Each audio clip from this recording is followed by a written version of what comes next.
Good evening, I'm Sarah Repp reporting from the SMC News Desk. Right now, no universities in Kansas have decided to require students to receive the COVID-19 vaccine. Although encouraging it, the vaccine will not be required for students to return to campus in the fall, as of right now. Universities in Kansas do, however, require students living on campus to show proof of vaccination against bacterial meningitis and to be screened for tuberculosis. The University of Kansas also requires students to have a measles and mumps vaccination. Police were called to an apartment in Kansas City, Kansas around 5 p.m. on Sunday. When officers arrived at the Riverview neighborhood residence, they discovered that a woman had died inside. Investigators say a suspect had fled the area on foot and was found and arrested a short time later. This morning, police had not identified the woman or given any details about her death. The Kansas legislature approved a bill making the small amounts of THC in products like CBD gummy bears illegal in Kansas.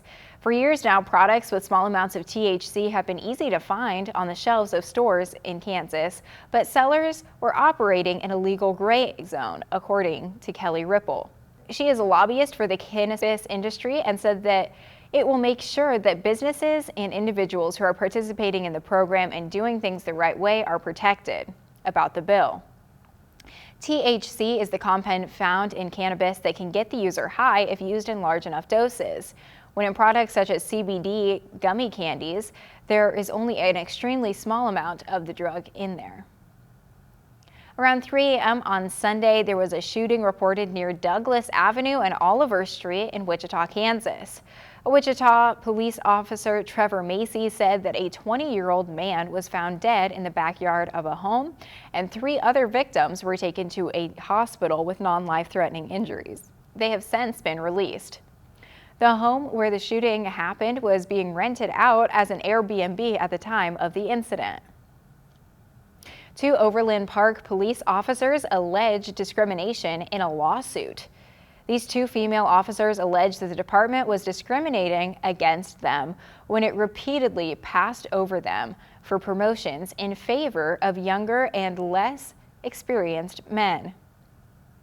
A 22-year-old man was charged last month after a federal indictment states that he used a Samsung phone to remotely access the post-rural water district systems in March of 2019. He was able to shut down its cleaning and disinfecting procedures about 2 months after he quit his job with the utility.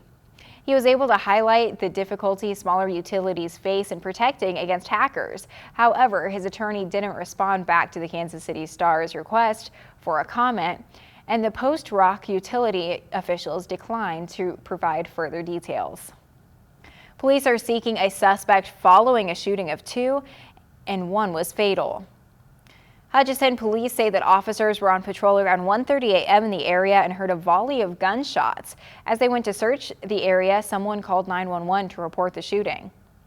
There was a 46-year-old man in the front yard and a 42-year-old man lying in the street, shot in the stomach. Both were taken to a hospital, and the 46-year-old was pronounced dead, and the 42-year-old was in stable condition by later on Sunday. The police have not released the names or further information about this investigation at this time. In local news, a 52-year-old Craig Gilbert from Salina was arrested on numerous charges after he allegedly stole a hearse and left it at the police department prior to his arrest. Officers were called to Ryan Mortuary on North 8th Street at 12 p.m. on Sunday for a disorderly subject, and then were notified that the subject left the business in a Lincoln hearse, valued at $80,000.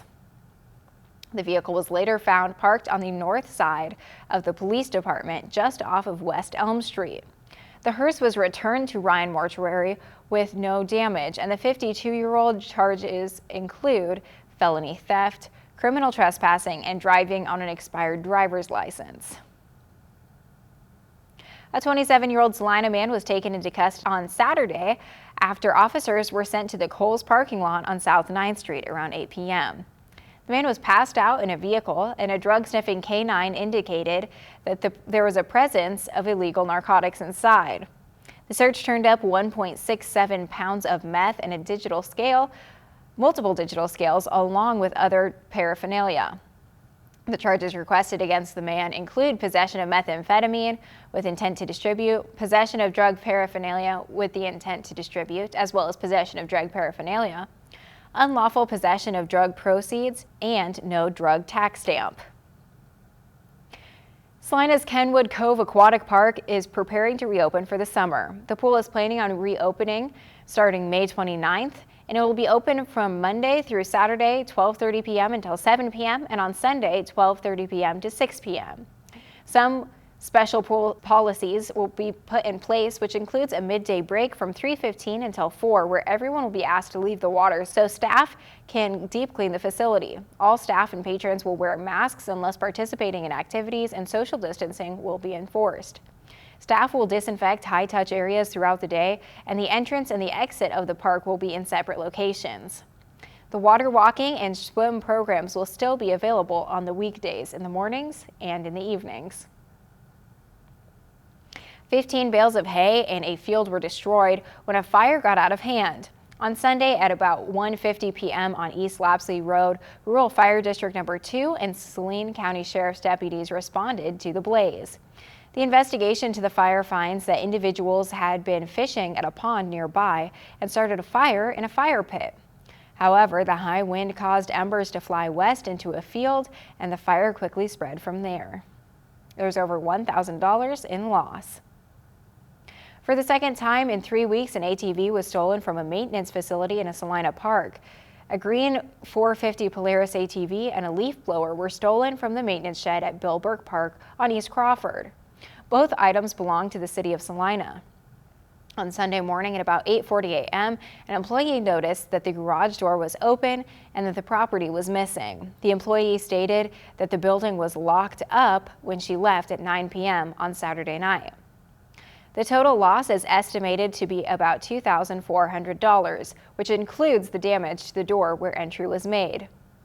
Just 3 weeks ago, another ATV was stolen and then recovered just a day later in another part of town without damages, also stolen from the city of Salina. Now for a look at our 3-day weather forecast. Tonight, partly cloudy with a low around 35 degrees. Tuesday, mostly sunny with a high near 60 degrees. It'll be a little bit breezy. Then on Tuesday night, mostly cloudy with a low around 36 degrees. Wednesday, mostly sunny with a high near 58 degrees, and Wednesday night, partly cloudy with a low around 35. Thursday, a 20% chance of rain after 1 p.m., partly sunny with a high near 58 degrees, and then on Thursday night, rain is likely, mainly after 1 a.m., cloudy with a low around 42 degrees. The chance of precipitation is at 60%. I'm Repp reporting from the SMC News Desk, and I'm wishing you a good evening.